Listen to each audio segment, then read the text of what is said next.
ನಾವು ಇವಾಗ ಸದ್ಯಕ್ಕೆ ಗೊಂದಲ ಮಾಡಬಾರ್ದು ಅಂತ ಹೇಳಿ, ಯಾಕೆಂದ್ರೆ MP ಚುನಾವಣೆಯಲ್ಲಿ ನಮಗೆ ವರಿಷ್ಠರು ಆ ಮೀಟಿಂಗ್ನಲ್ಲಿ ನಮ್ಮ ಪ್ರೀತಮ್ ಗೌಡ್ರು ಇದ್ರು, ವರಿಷ್ಠರು ನಮ್ಮನ್ನ ಮನವಿಯನ್ನು ಮಾಡಿದ್ರು, ಯಾವುದೇ ಥರದ ಕಿತಾಪತಿ ಬೇಡ, ಪ್ರಧಾನಮಂತ್ರಿ ನಮ್ಮ ನರೇಂದ್ರ ಮೋದಿಯವರೇ ಆಗಬೇಕು, ಅದಕ್ಕೋಸ್ಕರ ನಾವೆಲ್ಲ ಒಟ್ಟಾದ್ರು. ಏಕೆಂದ್ರೆ ನಮಗೆ ನೋವಿತ್ತು, ಅದಕ್ಕಿಂತ ಮುಂಚೆ ನಮ್ಮ ಪಕ್ಷಕ್ಕೆ ಶಕ್ತಿ ಇತ್ತು ಅಂತೇಳಿ ಈಗ ಪ್ರೀತಮ್ ಗೌಡ್ರು ಹೇಳಿದ್ದಾರೆ.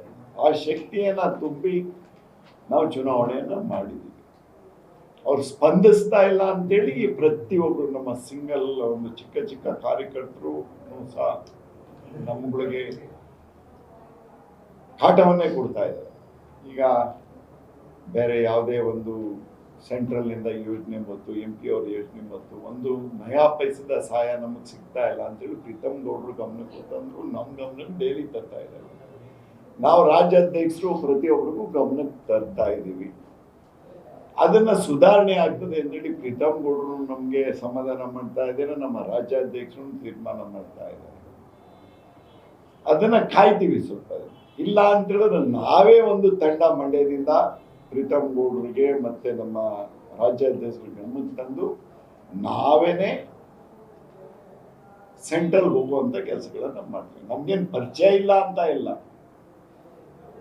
ನಮ್ಗೆ ಹೋಮ್ ಮಿನಿಸ್ಟರ್ನು ಪರಿಚಯ ಇದ್ದಾರೆ, ಮತ್ತೆ ರಾಷ್ಟ್ರಾಧ್ಯಕ್ಷರು ಪರಿಚಯ ಇದ್ದಾರೆ. ನಾವ್ ಯಾಕೆಂದ್ರೆ ನಮ್ಮ ಕರ್ನಾಟಕದಲ್ಲಿ ರಾಜ್ಯಾಧ್ಯಕ್ಷ ಆಗ್ಬೋದು, ನಮ್ಮ ಇವ್ರ ಪ್ರಧಾನ ಕಾರ್ಯದರ್ಶಿಗಳು ಇರ್ಬೋದು, ಇವ್ರಿಗೆ ನೋವನ್ನ ತರಬಾರ್ದು ಅಂತ ಹೇಳಿ ಕಾಯ್ತಾ ಇದ್ದೀವಿ. ಶೀಘ್ರದಲ್ಲಿ ಇದಾಗುತ್ತೆ ಅಂತ ನಾನು ಹೇಳಿಕ್ ಬಯಸ್ತಾ ಇದ್ದೀನಿ.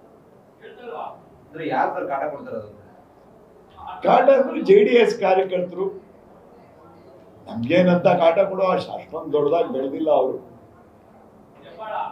ಆದ್ರೆ ನಮ್ಮ ಕಾರ್ಯಕರ್ತರು ಕಾಟ ಕೊಡ್ತಾ ಇರುವಂತದ್ದನ್ನ ಅದನ್ನ ಶೀಘ್ರದಲ್ಲೇ ನಿಲ್ಲಿಸಬೇಕು ಅಂತ ಹೇಳಿ ಪ್ರೀತಮ್ ಗೌಡ್ರಿಗೂ ನಾವು ಗಮನಕ್ಕೆ ತರ್ತಾ ಇದ್ದೀವಿ. ರಾಜ್ಯಾಧ್ಯಕ್ಷರಿಗೆ ಪ್ರೀತಮ್ ಗೌಡ್ರನ್ನ ಮೂಲಕ ಈಗ ಹೋಗ್ಬೇಕು.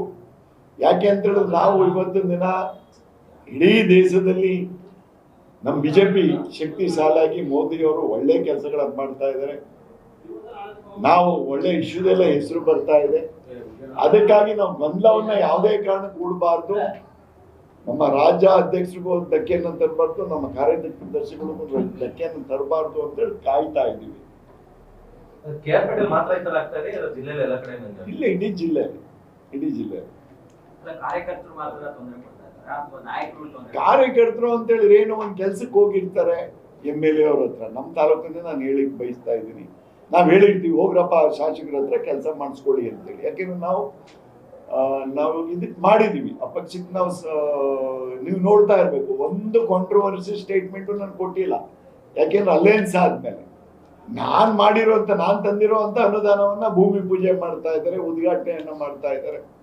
ನಾವು ಅಲಯನ್ಸ್ ಆಗಿದ್ದೀವಿ ಅನ್ನೋದು ಕಾರಣಕ್ಕಾಗಿ ನಾವು ಎಲ್ಲೂ ಬಾಯಿ ಬಿಟ್ಟಿಲ್ಲ.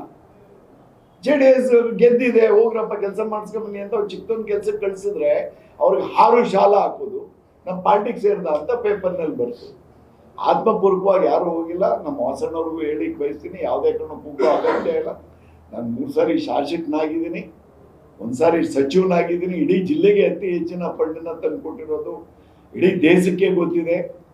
ಮುಂದೆ ಇನ್ನೂ ಶಕ್ತಿಶಾಲಿಯಾಗಿ ನಮ್ಮ ತಾಲೂಕೆಲ್ಲ ಜಿಲ್ಲೆಗೆ ನಾನು ಕೆಲಸ ಮಾಡುವಂತ ಕೆಲಸಗಳನ್ನ ನಾನು ಮಾಡ್ತೀನಿ. ಎಲ್ಲ ಕಡೆ ಪ್ರೀತಮ್ ಗೌಡ್ರೆ ಜವಾಬ್ದಾರಿಯನ್ನ ತಗೊಂಡು ಪ್ರತಿಯೊಂದು ತಾಲೂಕು ಹೋಗಿ ಕೆಲಸಗಳನ್ನು ಮಾಡಿ ನಮ್ಮ ಪಕ್ಷ ಶಕ್ತಿ ತುಂಬುವಂತ ಕೆಲಸಗಳನ್ನ ಖಂಡಿತ ಮಾಡ್ತೀನಿ. ಯಾರು ಇದಕ್ಕೆ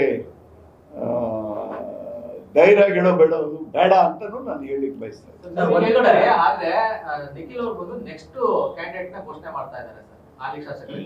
ನಮ್ಮ ಪ್ರೀತಮ್ ಗೌಡ್ರು ಹೇಳಿದ್ರಲ್ಲ ಸರ್, ನಿಖಿಲ್ಗೂ ಅಧಿಕಾರ ಕೊಟ್ಟಿಲ್ಲ, ಸ್ಥಳೀಯ ಮಟ್ಟದಲ್ಲಿ ಯಾರಿಗೂ ಅಧಿಕಾರ ಕೊಟ್ಟಿಲ್ಲ. ನಿಖಿಲ್ ಅವರು ಮಾತನ್ನ ನಿಲ್ಲಿಸ್ಬೇಕು ಅಂತಲೂ ನಾನು ಹೇಳಿಕ್ ಬಯಸ್ತಾ ಇದ್ದೀನಿ. ನಾವೇನಾರ ಬಾಯಿ ಬಿಚ್ಚಿದ್ರೆ ನಮ್ಮ ರಾಜ್ಯ ಅಧ್ಯಕ್ಷರು ಕರಿಬಹುದು, ನಮ್ಮ ಪ್ರೀತಮ್ ಗೌಡ್ರು ಕರಿಬಹುದು, ಯಾಕಪ್ಪ ಹಿಂಗ್ ಮಾತಾಡ್ದೆ ಎಂಬುದು ಅದನ್ನ ಒಂದು ಇದಕ್ಕಾಗಿ ನಮ್ಮ ಪಕ್ಷದ ಗೌರವಕ್ಕಾಗಿ ನಾವು ಗೌರವದಿಂದ ಇದ್ದೀವಿ. ಇಲ್ಲ ಅಂತ ಹೇಳಿದ್ರೆ ಬೇರೆ ತರ ಬ್ಲಾಸ್ಟ್ ಆಗುತ್ತೆ. ನಿಖಿಲ್ ಕುಮಾರಸ್ವಾಮಿ ಅವರು ನಾಳೆ ದಿನ ಸೋತಿದ್ದಾರೆ 3 ಸಾರಿ.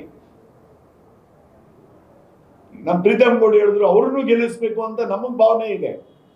ಅವ್ರು ಈ ತರ ಹೇಳಿಕೆ ಕೊಡಬಾರ್ದು ಅಂತ ನಾವು ಹೇಳಲಿಕ್ಕೆ ಬಯಸ್ತಾ ಇದ್ವಿ. ಸರ್, ಒಂದ್ ಕಡೆ ನಿಖಿಲ್ ಅವ್ರು ಹೇಳ್ತಾರೆ ರಾಜಕೀಯ ಅಸ್ತಿತ್ವ ಉಳಿಸ್ಕೊಳ್ಳಿಕ್ಕೆ ಒಂದ್ ಕಡೆ ವಿರೋಧ ಮಾಡ್ತಾ ಜೆಡಿಎಸ್. ನಿಖಿಲ್ ಅವರು ಫಸ್ಟು ನಾನು ಏನು ಅನ್ನೋದನ್ನ ಅರ್ಥ ಮಾಡ್ಕೊಳ್ಳಿ.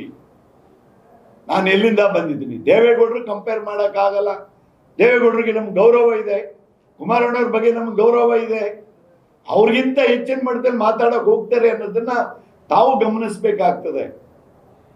ನಿಖಿಲ್ ಅವ್ರೇನು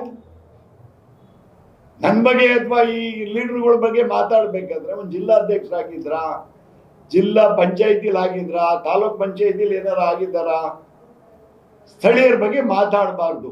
ಅಸ್ತಿತ್ವ ಏನು, ಅಸ್ತಿತ್ವ ಉಳಿಸ್ಕೊಳಕ್ಕೆ ಅವ್ರ ತಂದೆಗೆ ದಾರಿ ಎಳೆದಿದ್ದೀವಿ, ನಾವು ಆತ್ಮಪೂರ್ವಕವಾಗಿ ಮಾಡಿದ್ದೀವಿ. ಮಾತಾಡಬಾರ್ದು ನಿಖಿಲ್ ಕುಮಾರಸ್ವಾಮಿ ಅವರು ಈ ಹೇಳಿಕೆಯನ್ನ ಅಂತ ಹೇಳಿಕ್ ಬಯಸ್ತಾ ಇದ್ದಾರೆ.